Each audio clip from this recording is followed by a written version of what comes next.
Magandang araw kaibigan.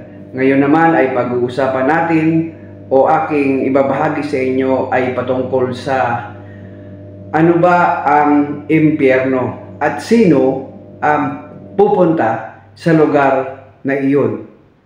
Tara, pag-usapan natin.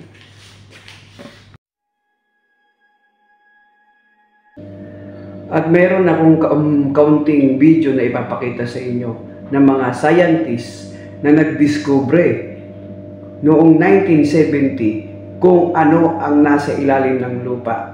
At tingnan nyo, nakakatakot na inyong maririnig.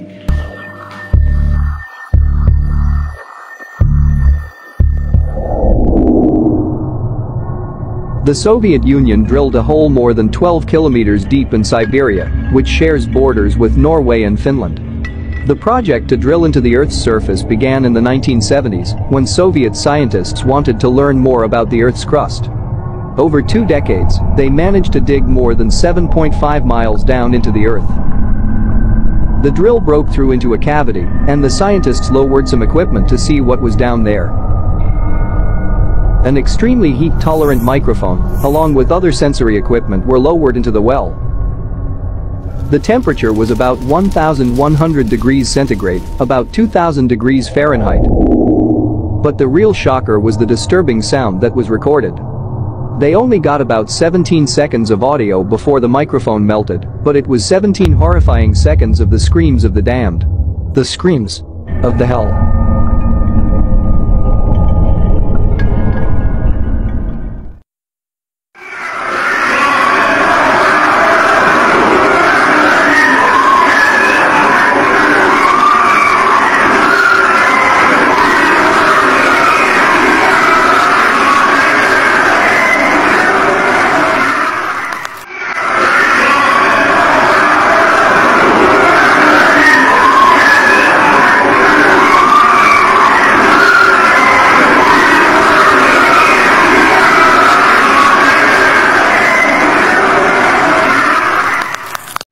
Narito, aking babasahin sa inyo ang mga tao na pupunta sa lugar na ito. Revelation chapter 21 verse 8. Ngunit sa mga duwag at sa mga hindi mananampalataya at sa mga kasuklam-suklam at sa mga mamamatay tao at sa mga mapakiapid at sa mga manggagaway at sa mga mapagsamba sa Diyos-Diyosan at sa lahat ng mga sinungaling, ang kanilang bahagi ay sa dagat-dagatang nagniningas sa apoy at asopre na siyang ikalawang kamatayan.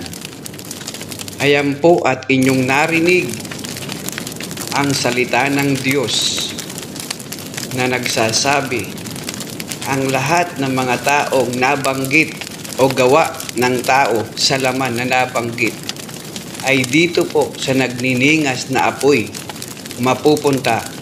Sino man, mayaman man, mahirap man, maganda man o di kagandahan, subalit dito mapupunta ang lahat ng tao na gumagawa ng hindi ka nais-nais sa harapan ng Diyos.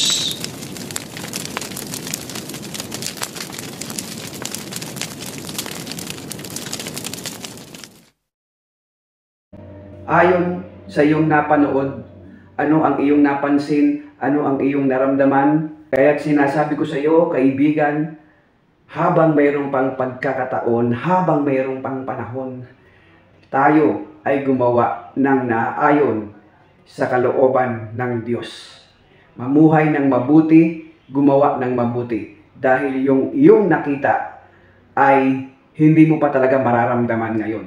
Ngunit darating iyon kapag dumating na ang araw ng Panginoon at doon itatapon ang mga taong hindi sumusunod o naglilingkod sa Diyos. Kaya kaibigan, habang mayroon pang panahon, habang mayroon pang pagkakataon, sikapin po natin na tayo lumapit sa Diyos at maglilingkod sa ating Panginoong Hesus. Hanggang dito na lamang po at maraming salamat sa inyong panunood. Please like and share para marami po ang makakaalam ng salita ng Diyos upang sila'y mapaalalahanan tungkol sa darating na panahon kung ano ang mangyayari sa buhay ng tao. God bless you po.